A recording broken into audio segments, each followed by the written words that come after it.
আপনি যদি দেশকে সত্যিই ভালোবাসেন, তবে ডক্টর ইউনূসকে আপনারা সহযোগিতা করবেন। প্রধান উপদেষ্টা ডক্টর ইউনূসকে যদি সহযোগিতা করেন, উনি একজন গ্লোবাল সেলিব্রিটি, তাহলে দেশ কোন দিকে যাবে আপনারা নিজেরাই বুঝতে পারবেন, অলরেডি বুঝতেও পারছেন। আর যদি আপনার ভিতর দেশপ্রেম না থাকে, তাহলে আপনি সংস্কার চাইবেন না, তখন আপনি নির্বাচন করবেন। কারণ সংস্কার না হয়ে যদি নির্বাচন হয়, আবার যে নতুন করে যে ফ্যাসিবাদের জন্ম হবে, সেটা বিগত ফ্যাসিবাদের চেয়েও যে তার দাদা হবে, এটা আপনিও জানেন, সবাই জানে, সারা দেশবাসী জানে।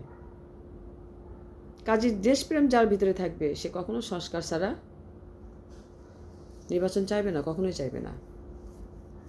আপনার ভিতর যদি সততা থাকে, তাহলে আগে স্থানীয় নির্বাচন চাইবেন, তারপরে জাতীয় নির্বাচন। যখনই আপনি জাতীয় নির্বাচন আগে চাইবেন, তখনই দেখা গেল আপনার ভিতরে গলদ।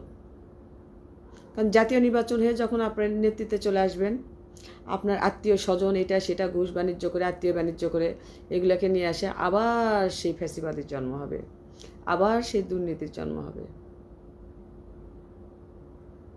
কাজেই আগে স্থানীয় নির্বাচনের কোনোই বিকল্প নেই।